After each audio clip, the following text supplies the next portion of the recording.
बिस्मिल्लाहिर्रहमानिर्रहीम। अस्सलामु अलैकुम वरहमतुल्लाहि वबरकातुहू। आज हम इंशाअल्लाह ताला अहले बैत रसूल के फ़ज़ाइल व मनाक़िब पर गुफ्तगू करेंगे। इससे पहले हमें ये जानने की ज़रूरत है कि जब हम अहले बैत कहते हैं तो इससे क्या मुराद होता है। इसका मतलब होता है नबी करीम सल्लल्लाहु अलैहि वसल्लम की तमाम औलाद और आपके घर वाले लोग। अहले बैत की फ़जीलत में कुरान मजीद में अल्लाह ताला इरशाद फरमाता है, जिसका तर्जुमा ये है, अल्लाह ताला फरमाता है, बेशक अल्लाह ताला ये चाहता है कि ए अहले बैत तुमसे तमाम किस्म की ज़ाहिरी और बातनी तमाम बुराइयों को दूर कर दे। अब ये जानने की ज़रूरत है कि इस बशारत के तहत कौन कौन लोग आते हैं। तो सबसे पहले इस आयत से कुछ पहले की आयतें हम देखते हैं। सूरह अहज़ाब की आयत नंबर 28 से आयत नंबर 34 तक। जब हम ये सारी आयतें देखते हैं और इनका तर्जुमा जब हम पढ़ते हैं तो ये बात यहाँ पर बिल्कुल वाज़ेह हो जाती है कि यहाँ पर जो बात चल रही है वो अल्लाह ताला नबी करीम सल्लल्लाहु अलैहि वसल्लम की अज़वाज मुतहरात से मुखातिब है और उन्हीं से ख़िताब करते हुए अल्लाह ताला फिर फरमाता है, अल्लाह ताला ये चाहता है कि ए अहले बैत, ए नबी के घर वालों, अल्लाह ताला तुमसे तमाम किस्म की ज़ाहिरी और बातनी तमाम बुराइयों को दूर कर दे। तो ये बात यहाँ पर बिल्कुल वाज़ेह हो जाती है कि अहले बैत में जो सबसे पहले शामिल हैं वो नबी करीम सल्लल्लाहु अलैहि वसल्लम की बीवियाँ हैं, अज़वाज मुतहरात हैं। लेकिन कुछ लोगों को ये गलत फहमी है कि अहले बैत से मुराद सिर्फ़ हज़रत अली, हज़रत फ़ातिमा और उनकी औलाद होते हैं। जो लोग भी ऐसा समझते हैं उनका ऐसा समझना कुरान और हदीस के ख़िलाफ़ है, गलत है। अभी कुरान की आयतों से हमें ये पता चला कि अहले बैत में जो सबसे पहले दाखिल हैं और जिनसे ख़िताब हो रहा था, जिनके लिए ख़ास तौर पर ये आयत नाजिल हुई, वो नबी करीम सल्लल्लाहु अलैहि वसल्लम की अज़वाज यानी आपकी बीवियां हैं। जब ये आयत नाजिल हुई तो नबी करीम सल्लल्लाहु अलैहि वसल्लम ने हज़रत अली को बुलवाया, हज़रत फ़ातिमा को, हज़रत इमाम हसन को और हज़रत इमाम हुसैन को, और उन्हें बुलाकर अपनी चादर में छुपा लिया और छुपाकर अल्लाह ताला की बारगाह में यूँ अर्ज़ किया कि ए अल्लाह, ये मेरे अहले बैत हैं, तो इनको खूब पाक साफ़ सुथरा कर दे। इस हदीस को इमाम तिरमिज़ी ने रिवायत किया है। एक और हदीस है जिससे ये पता चलता है कि अज़वाज मुतहरात भी अहले बैत में शामिल हैं। हज़रत उम्मे सलमा रदी अल्लाह ताला अन्हा फरमाती हैं कि ये जो आयत अल्लाह ताला ने अहले बैत की फ़जीलत में नाजिल फरमाई, हज़रत उम्मे सलमा फरमाती हैं कि ये मेरे घर में नाजिल हुई, और जब ये नाजिल हुई तो नबी करीम सल्लल्लाहु अलैहि वसल्लम ने हज़रत अली को बुलवाया, हज़रत फ़ातिमा को, हज़रत इमाम हसन को और हज़रत इमाम हुसैन को, और उन्हें अपनी चादर में छुपा लिया और छुपाकर अल्लाह की बारगाह में यूँ अर्ज़ किया कि ए अल्लाह, ये मेरे अहले बैत हैं, तो इन्हें खूब पाक साफ़ सुथरा कर दे।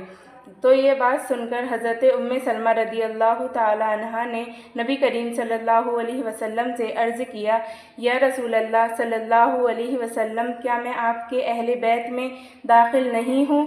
तो नबी करीम सल्लल्लाहु अलैहि वसल्लम ने फरमाया, बला, क्यों नहीं, इंशाअल्लाह, यानी कि तुम भी मेरे अहले बैत में शामिल हो। तो इस तरह हमें ये पता चलता है कि अज़वाज मुतहरात और हज़रत अली, हज़रत फ़ातिमा और उनकी तमाम औलाद जो हैं वो अहले बैत में दाखिल हैं। फिर एक और हदीस है जिससे ये पता चलता है कि तमाम बनु हाशिम वो भी अहले बैत में दाखिल हैं। हज़रत हुसैन बयान करते हैं कि उन्होंने हज़रत ज़ैद से पूछा, ए ज़ैद, नबी करीम सल्लल्लाहु अलैहि वसल्लम के अहले बैत कौन हैं? क्या अज़वाज मुतहरात अहले बैत में दाखिल नहीं हैं? तो हज़रत ज़ैद ने फरमाया, क्यों नहीं, अज़वाज मुतहरात भी अहले बैत हैं, और नबी करीम सल्लल्लाहु अलैहि वसल्लम के अहले बैत वो हैं जिन पर आपके बाद सदका हराम है, और वो हैं आले अली, आले अक़ील, आले जाफ़र, आले अब्बास रदी अल्लाहु अन्हुम।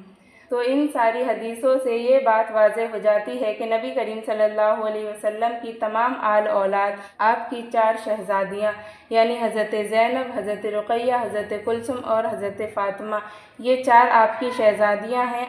आपके तीनों शहज़ादे हज़रत क़ासिम, हज़रत अब्दुल्ला, हज़रत इब्राहीम, आपकी तमाम औलाद और तमाम बनु हाशिम वो सब के सब अहले बैत में दाखिल हैं। और यही कौल इमाम आज़म अबू हनीफ़ा का भी है। अहले बैत में तमाम बनु हाशिम ख़ास हैं। फ़ज़ाइल व मनाक़िब के एतबार से सबके दर्जात में फ़र्क ज़रूर है, लेकिन ये सब के सब लोग, तमाम बनु हाशिम जो हैं वो अहले बैत में दाखिल हैं।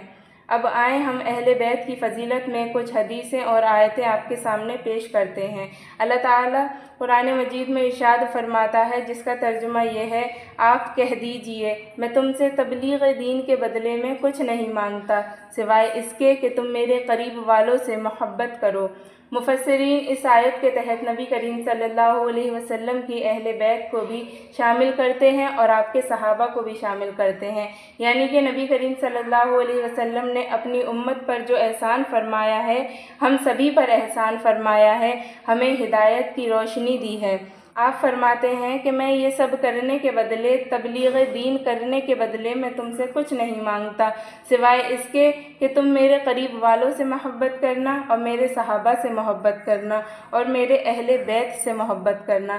نبی کریم صلی اللہ علیہ وسلم نے ارشاد فرمایا، حرمتیں 3 ہیں، جو ان کی حفاظت کرے گا تو اللہ تعالیٰ ان کے دین اور دنیا کی حفاظت کرے گا، اور جو ان کی حفاظت نہیں کرے گا تو اللہ تعالیٰ اس کی کسی بھی چیز کی حفاظت نہیں فرمائے گا۔ تو پوچھا گیا نبی کریم صلی اللہ علیہ وسلم سے، یا رسول اللہ وہ 3 حرمتیں کون سی ہیں؟ تو آپ صلی اللہ علیہ وسلم نے فرمایا، پہلی اسلام کی حرمت، دوسری میری حرمت یعنی نبی کریم صلی اللہ علیہ وسلم کی اپنی ذات کی حرمت، اور تیسری میرے قریب والوں کی حرمت۔ امام ترمذی نے اپنی سنن میں روایت کیا ہے کہ نبی کریم صلی اللہ علیہ وسلم نے ارشاد فرمایا کہ اللہ تعالیٰ سے محبت کرو ان نعمتوں کی وجہ سے جو کچھ اس نے تمہیں عطا فرمائی ہے، اور مجھ سے محبت کرو اللہ تعالیٰ کی وجہ سے، اور اہل بیت سے محبت کرو میری وجہ سے۔ اب آئیں اس پر بھی ایک حدیث پیش کرتی ہوں کہ اہل بیت سے محبت اور ان کی تعظیم و توقیر کرنے کا اور ان کا اکرام کرنے کا انعام کیا ہے۔ امام حاکم اپنی المستدرک میں روایت کرتے ہیں کہ نبی کریم صلی اللہ علیہ وسلم نے ارشاد فرمایا، اہل بیت کی مثال کشتی نوح کی طرح ہے، جو اس میں سوار ہو گیا وہ بچ گیا، وہ نجات پا گیا، اور جو اس سے پیچھے رہ گیا وہ ہلاک ہو گیا۔ ایک حدیث اس پر بھی پیش کرتی ہوں کہ اہل بیت رسول سے بغض رکھنے کا انجام کتنا سخت ہے۔ نبی کریم صلی اللہ علیہ وسلم نے ارشاد فرمایا کہ کوئی شخص رکن میں کھڑا ہو مقام ابراہیم کے درمیان اور نماز پڑھ رہا ہو اور روزہ بھی رکھے ہوئے ہو، اور پھر اسی حالت میں وہ فوت ہو جائے لیکن وہ میرے اہل بیت سے بغض رکھتا ہو تو وہ جہنم میں جائے گا۔